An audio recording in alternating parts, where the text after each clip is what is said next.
Good evening. Today we're going to be doing a tune in the style of MK, the city in England where house music was born, Milton Keynes. That's not true. Mark Kitchen, I think his name is called. Someone turn this oven down because this record is too bloody hot. Let's just play it.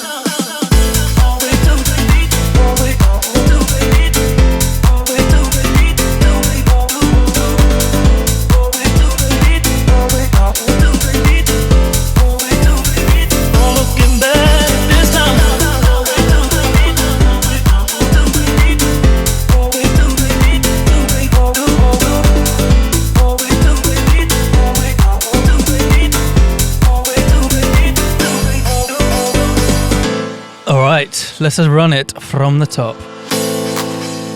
I'm wrapping up this letter that I wrote you. Baby, it's the only way to go through. I won't lose myself for anybody. I'm not sorry. Yeah. You built me up to break me down. Never respect the love you found. I had a voice inside the back of my mind. Always knew it'd be down. You should don't deserve it, but you won't lie. Got no more tears to cry. No looking back this time.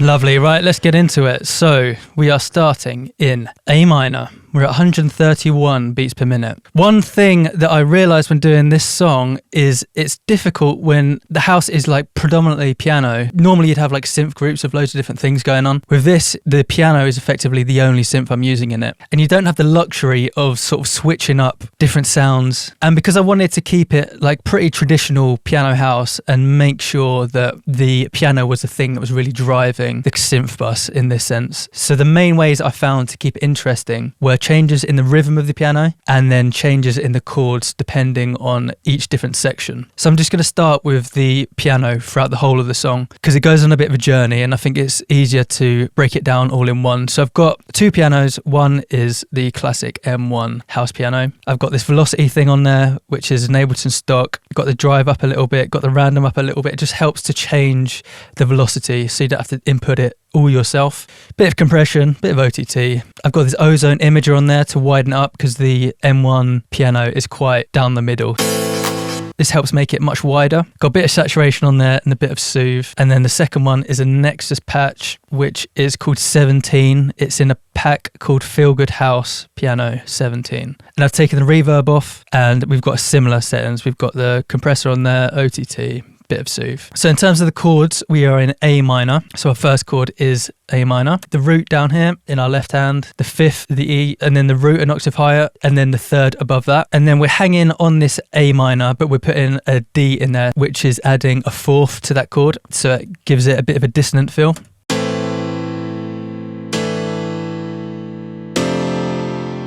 Then we go down to the F and we're hanging on that D, and the D in this chord is the sixth. So both of these Ds are creating a bit of dissonance. So without those,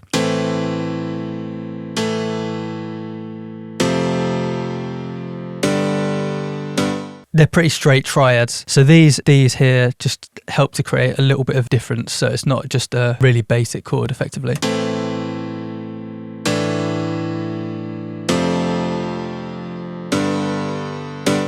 And then we've got these little stabs at the end there, create a little bit of movement if we just had that really straight. I'm wrapping up this letter that I wrote you.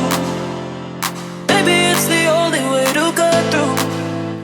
It works, but having those little stabs in there I think just creates a little bit more energy.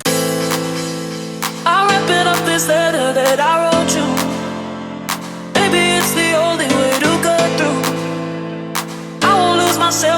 anybody. I'm not sorry. So these chords are the one with the fourth on top, and then we go down to the 6, and then up to the 7, and then back up to the 1. I won't lose myself for anybody. I'm not sorry. Yeah. You build me up to break me down. So once we get into this next section, we are changing up the rhythm of the piano. So we're starting to give these very typical MK stabs. And because I wanted to make this section different harmonically to the first section, I tried the same chords with this pattern and it didn't feel like it changed quite enough. So I changed this second chord. So we're going from the 1 immediately down to the 7, then down to the 6, and then back up to the 7.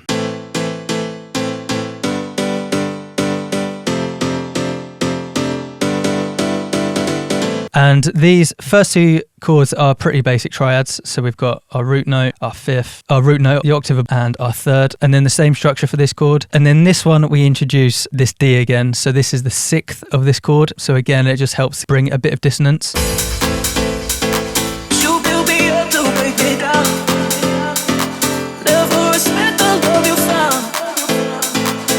And one thing that you'll notice is that the rhythm works quite well with the rhythm of the vocals. And it's really important to get that right because you need everything to be rhythmically in harmony. It's quite easy to make a piano rhythm that doesn't quite work with the rhythm of the vocals. And sometimes that can feel a little bit disjointed with the track. So it's important that everything is working rhythmically together.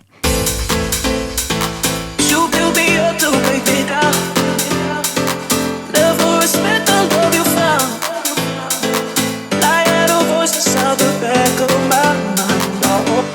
And you notice here, I've got a little bit of a gap where normally if we were carrying on the pattern, we'd have this note. But I felt like sometimes if you just omit one piece of the rhythm, it can be quite effective. So when you hear that through, you might not necessarily recognize it, but just listen to this little bit here where there's no chord playing. You can feel that there's like a little bit of a gap and it's quite impactful, I think. You build me up to break me down. Never respect the love you found. I had a voice inside the back of my mind. I always knew it'd be down. You should don't deserve it, but you won't lie.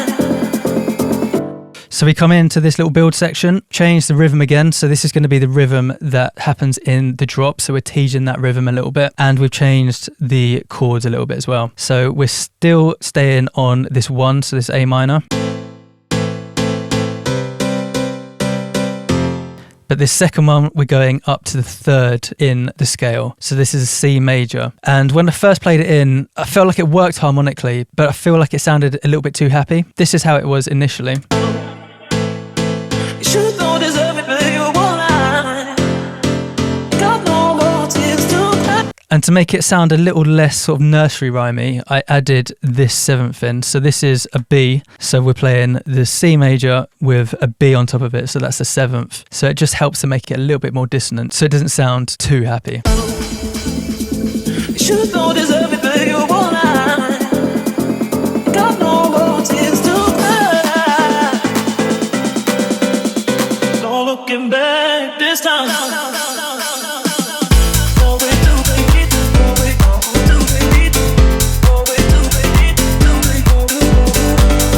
And then we return to the same chord progression that we had in our pre. So we're going from the 1 to the 7 to the 6, back up to the 7, but this time with the same rhythm that we had in our build. So everything is changing in the piano as we go along. We've either got different rhythms or we've got different chords playing. Only very subtly, it just helps for the track to not feel so boring. So we've done the basic harmonic structure of the song. Let's go into everything else.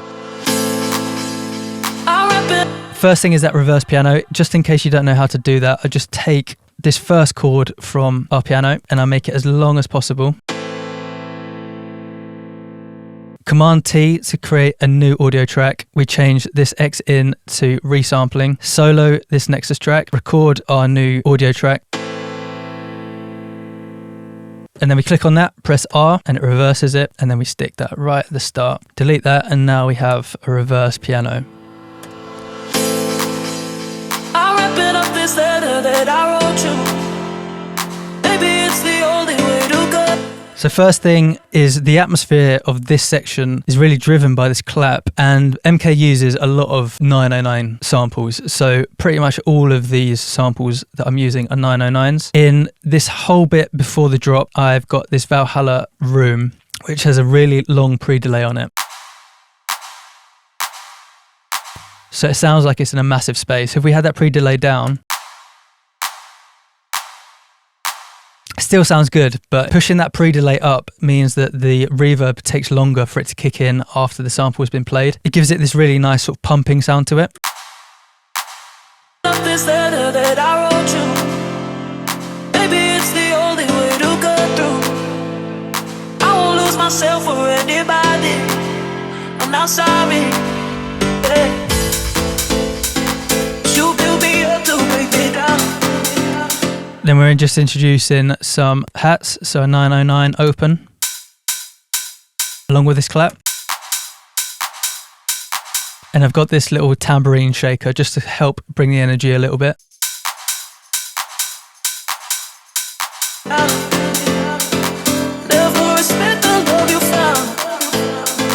Another thing to note in the production in this little section is I've introduced these call and response bits of the vocals. You build me up to break me down, break me down.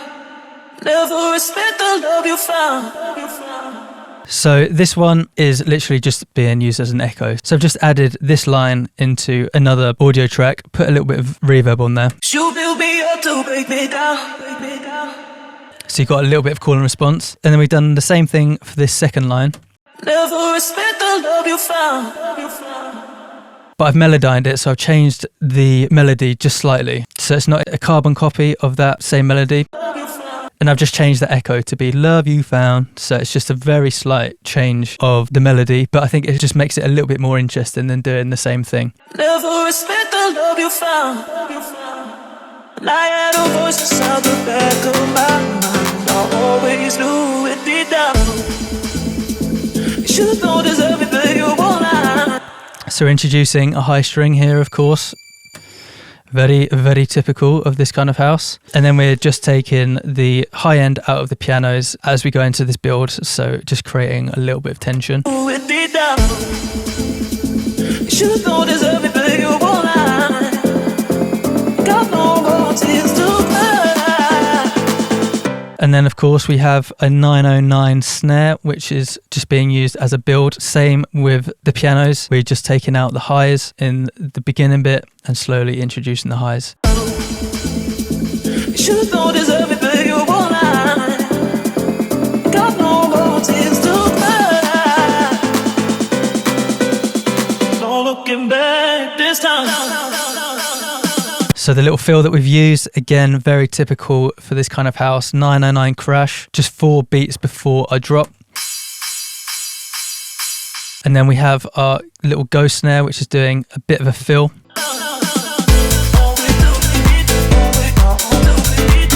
And our kick, you guessed it, is a 909 kick.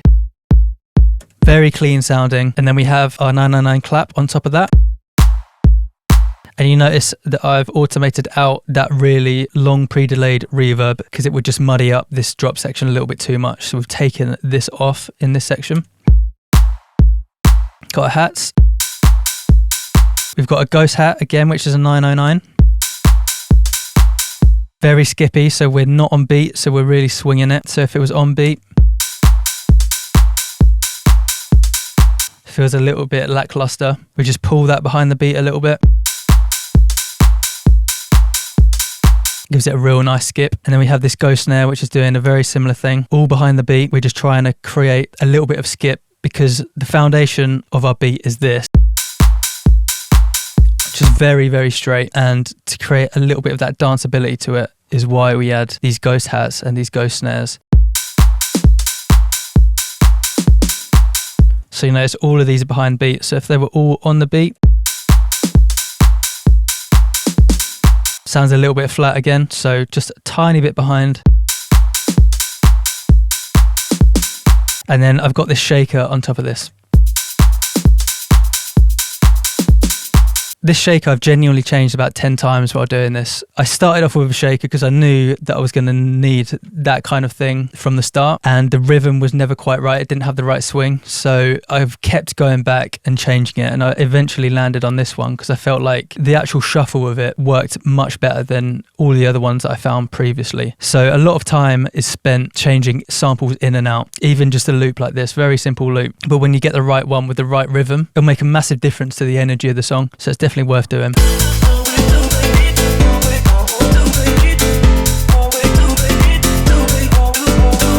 One thing to note about these pianos, with this kind of genre, I feel like when you put a sidechain on the pianos to the kick, it sort of ruins the humanness about it. There's something about it that feels a little bit too electronic. If you're doing a song, and it depends on the kind of like piano song you're doing, if you're doing like an Avicii style piano house, then a massive sidechain really works. But for this, where it's a little bit more understated and you kind of want the pianos to sound a little bit more human, I've tried quite a few ways of putting a sidechain on it, and I didn't ever land on anything that I felt really worked. So I've decided to not put any sidechain on it, and I think that's for the better. You don't always need sidechain, and this one I felt like it was definitely worth not putting it on.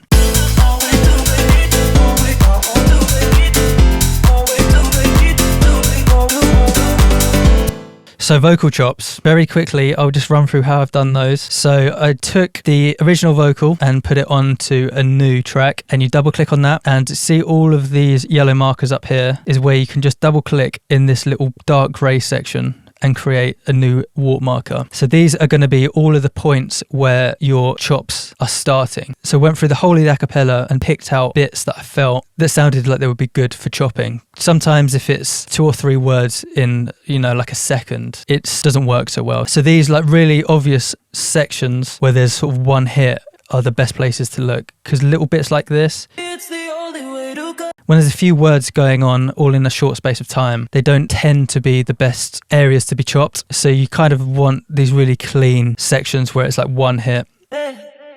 So I went through all of that, and then you right click on that clip, slice to new MIDI track, make sure you're on warp marker because that is what we've just created with these yellow markers. Press OK. And then Ableton creates this drum rack with all of these slices. So this is one I made earlier. So I've got this piano button on, and I can use my laptop keyboard. And so this is the chop that I ended up landing on.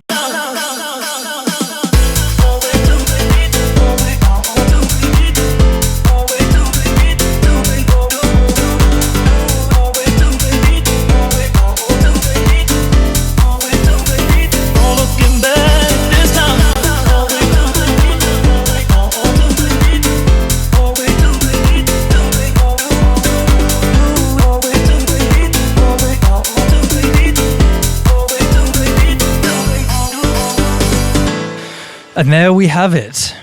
MK, one of the absolute goats of modern day house, but uses very, very traditional samples and synths like the M1, like 909 drum samples, but he just does it so well. And it just shows that you don't need the latest splice, sample packs. You just need to do the very basics very, very well. So thank you very much for watching, and I do hope it has helped. And love to your mother.